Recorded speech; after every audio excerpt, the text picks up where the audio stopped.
السلام عليكم بنات، كي دايرين؟ لاباس عليكم؟ كي غاديين مع رمضان؟ نتمنى ان شاء الله نهاركم يكون كيدوز بخير وعلى خير، افطارا هنيئا وصياما مقبولا ان شاء الله يا رب العالمين. اليوم رجعت لكم بفيديو، هذا الفيديو رائع ماشي كاع بحال الفيديوهات اللي كندير في القناه.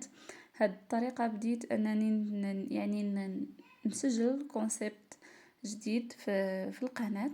هنا غادي ندير معاكم ان شاء الله فطور كامل متكامل، ماشي كما كندير معكم ديما غير جوج ديال الوصفات، ولكن هنا ان شاء الله قررت انني نشارك معكم يعني الفطور ديال اليوم الخامس من رمضان دو ازيد. عندنا لا سوب ديال الحوت اللي كتكون سوب ديال المطاعم، الشوربات اللي كيقدموها في المطاعم بطريقه سهله وناجحه مليون في المية وكتجي خطيره بزاف. غنرافقها مع واحد المقيله ديال الكفته، ثم واحد لا سالاد ديال الرز، يعني سالاد ديال الرز اللي تقريبا كنا كنعرفوا نصايبوها، ولكن يعني لو بلا يعني برينسيپال في هاد لا فيديو هو لا سوب ديال الحوت او شوربات المطاعم. يعني كتجي رائعه بزاف، غير تبعوا معايا الفيديو. اول ما تنساوش ديروا لايك وديروا اشتراك في القناه وبارطاجيو الفيديو مع الاصدقاء والاحباب ديالكم، وفعلوا جرس التنبيه باش يوصلكم كل جديد. اول حاجه باش نديروا لا سوب خصنا نخرجوا نتقداو. هنا خرجت باش نتقدى، باش نجيب يعني شويه الكريفات ونجيب الحوت هكايا اللي غنصايب به لا سوب. هنا ديتكم دويره خفيفه في المارشي، ثم هنايا جبت التقديه ديالي. يعني ديجا كتمشي على حاجه وحده فبيان سور كزيد حوايج اخرين. هنايا جبت الشعريه الصينيه، ثم هنايا حنا ناخدو بلا بياس، يعني كنعبرو غير بوحدها ماشي بحال المغرب كناخدو بالكيلو. صافي هنا جبت خيزو، الخيار، الحوت هو هذا اللي غنشارك معاكم. عندي هذا الحوت هذا راه زوين بزاف، كيتباع مشكل هكا مخلط. وجبت لي كروفيت، كيجيو رائعين هاد لي كروفيت هادو، يعني وثمنهم مناسب. صافي هذه هي التقديه ديالي. اول حاجه غنديرها يعني عندنا لي كروفيت كونجلي ولا الحوت كله كونجلي، ضروري نغسلوه. كنغسلوه ونسقطروه عاد كنخدموا به، يعني هكا كنكونوا مرتاحين ان داكشي كامل كناكلوه نقي ونخدموا بداكشي نقي، ما نكونوش زعما يعني يكونوا فيهم شي حاجه بقات فيهم من اللي كيكونوا كيتغلفوا. صافي هنا كنخليهم يتسقطروا، وهنا كندوز لي كريفيت كنحيد ليهم دوك المصيرنات ديالهم من الاحسن، يعني هكايا كيكون الكريفيت نقي 100%. كنحيدهم بهذه الطريقه اللي كتشوفوا معايا في الفيديو. صافي من بعد ما كنسالي ملي كنحيد كاع المصيرنات الكريفيت اللي عندي، ما كناخذوش كميه بزاف، راه غير واحد 150 غرام ديال الكريفيت كافيه في هاد لا سوب هادي. صافي من بعد غنقطعهم يعني القطع. تقدروا تستعملوا هاد الكروفيت هذا ولا الاخر اللي صغير، يعني اللي متوفر عندكم. بالنسبه لهاد لاصوب كنحتاجوا ليها القشور ديال الكروفيت، انا ما لقيتهمش داكشي علاش غنديرها بهاد الطريقه. ولكن نتوما الا عندكم ديال القشور ديال الكروفيت غليوهم، يعني مع شويه ديال ورقه سيدنا موسى، شويه ديال الزعتر، تقدروا تزيدوا ليهم حتى واحد البصله او لا يعني وشويه ديال الازير الا بغيتو. وداك الماء هو باش ما غنمرقو. انا ما عنديش صراحه القشور ديال الكروفيت ما لقيتوش، فغادي ندير يعني بداكشي اللي متوفر عندي.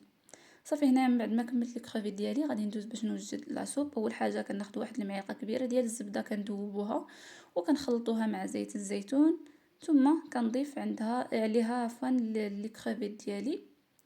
هنايا الكروفيت عندي الكالامار، عندي بوزروق، يعني الكراب هنا مشكل. نتوما استعملوا الحوت اللي بغيتو واللي مناسبكم واللي متوفر عندكم. صافي هنايا كنخلطهم مزيان حتى كيبداو كيتشحروا مزيان، ثم عاد كنضيف لي كريفيت ديالي حيت لي كريفيت كيطيبوا دغيا، داكشي علاش ما كنديرهمش من الاول. صافي من بعد ما تشحروا لنا مزيان ندخلهم الطياب، غادي نصفيهم ونحيدوهم جانبا، حيت من بعد غادي نبغيو باش نطحنوا لا سوب، يعني باش يبقى لنا الحوت ديالنا باين في الشوربه. ديجا ملي تكونوا كتشحروهم ديروهم على نار عاليه حيت كيطلقوا الماء باش ما يطلقوش لكم داك الماء وتبقى لكم ديك يعني الزويته فين تقليو الخضره ديالكم. صافي هنا من بعد ما حيدتو غادي نجيب الخضره ديالي اللي هي بصله، غادي نشحرها هي الاولى. من بعد الخضره اللي استعملت انا درت خيزو، قرعه عفوا خضراء، درت فلفله حمراء فلفله خضراء، بطاطا، هادشي كامل خلطته. نتوما تقدروا تستعملوا اللي بغيتو، تقدروا تنقصوا شي خضار الا ما عندكمش، تقدروا تزيدوا قرعه حمراء، كيبقى لكم الاختيار. وزدت هنا واحد المطيشه حتى هي اختياريه. صافي كنشحر هاد الخضره هادي مزيان مزيان حتى يطلق لينا داك، يعني تتشرب لينا داك لوغو ديال الحوت. وغنزيد هنا واحد جوج وريقات ديال الراند، غنزيد الزعتر، ثم غندوز للتوابل. عندي الهريسه،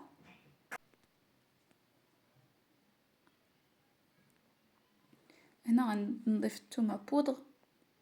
صافي من الفيديوهات ديالي غتعرفوني ان الثومه بودغ عندي ضروريه في اغلب الوصفات، فكنستعملها كتجيني سهله على انني نقشر الثومه الاخرى. صافي غنضيف هنايا الخرقوم عفوا عندي القزبور مطحون، قزبور حبوب مطحون. البزار ما نكتروش بزاف حيت ديجا درنا الهريسه، ندير واحد القريصه ديال البزار تحميره. صافي وكنخلطوا جيدا هاد المكونات. من بعد ما كتشرب لينا هاد الخضره يعني العطريه، غادي نمرقوا بالما طايب كيف العاده، ضروري في لي سوب الماء طايب. صافي ملي نمرقوا عليه غادي نسدو عليه الطنجره وغنخليوه يطيب. وعلى كنديروا عافيه شويه شويه مجهده، راه دغيا كطيب، راه كتاخذ معاهم واحد 15 حتى 20 دقيقه كطيب دغيا دغيا. غير خيزو اللي كيشد الطياب، ولكن راه دغيا كيوجد. هنا غندوز باش نبدا نوجد يعني لا سالاد ديال الروز. غندير الروز يتسلق، غسلته واحد جوج مرات، عاد غنديرو يتسلق، غندير معاه شويه ديال الملحه وزيت الزيتون. صافي وغنسلقو. هنايا هي بدات تغلى لينا، او عفوا هنا طاب لينا طابوا الخضر. غادي نحيدو دوك الورق ديال الرند، راه طاب خيزو هنايا كما كتشوفوا في الفيديو.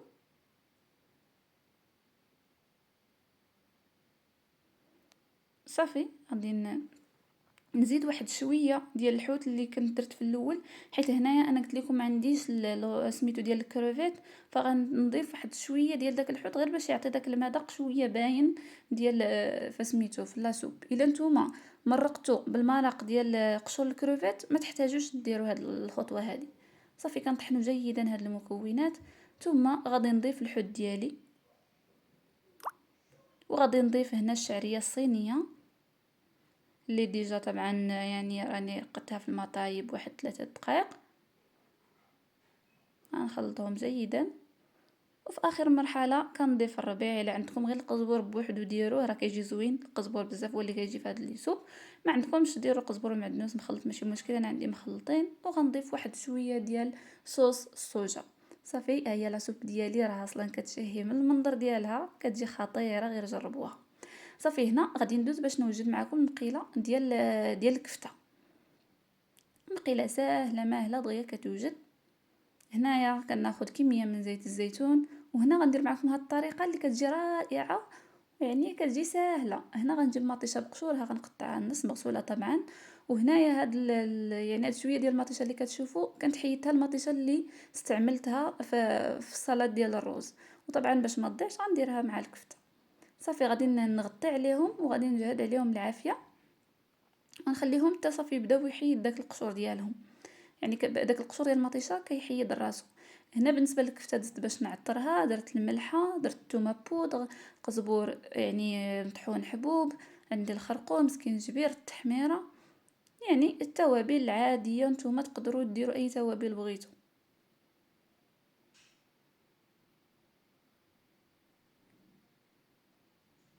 صافي هنا كما كتشوفوا راه النقيله ديالنا راه كتغلى. هنا مطيشه صافي بدا القشور ديالها كيتحيد غير بوحدو. انا هنايا غنحيدو بكل سهوله غير بالفرشيطه. صافي من بعد ما نحيد كاع دوك القشور ديال المطيشه غنمعسها مزيان غير بالفرشيط. جربوا هاد الطريقه راه ساهله بلا ما تحكوا مطيشه بلا والو، يعني كديروها وكطيب ما بلا قوه الروينه.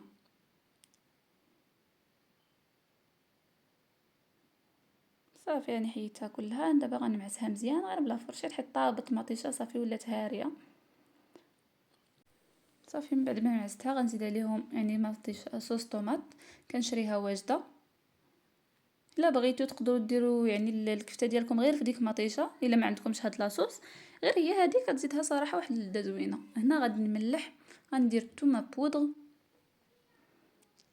ابزار والتوابل العاديين اللي كنديرو في لاصوص. غندير الخرقوم، شويه ديال السكينجبير، ثم غادي نضيف هنايا القزبور حبوب والتحميره. غنخلط مزيان، ثم غادي ندير الكفته ديالي، يعني غادي نخلط مزيان حتى ديك الكفته غادي نميلونجيها وغادي نديرها في المقيله ديالي. هنايا نسيت ما قلت لكم شويه ديال الربيع كنضيفوه حتى هو، راه كيعطي حتى هو لذه زوينه. صافي وكنضيفوا الربيع حتى للكفته. وهذه هي المقيله ديالنا، راه ساهله كتوجد بسرعه وما فيهاش بزاف ديال التعقيدات. هنا غنخلي المقيله ديالي باش طيب وغندوز باش نوجد لا سالاد ديال الرز. هنا عندي الرز اللي سلقته في الملحه وزيت الزيتون. هنا عندي المايس، عندي جلبانه، سميتو مطيشه، الخيار، وعندي الزيتون اللي مقطع. غادي نضيفهم على داك الرز. الكميات كتبقى اختياريه على حسب عدد الافراد او على حسب الكميه نتوما اللي بغيتو ديروا. غنخلطوا هاد المكونات ثم من بعد غادي نضيفوا ليهم الطون. الطون هنا عندي طون ناتور، يعني غير ديال الماء.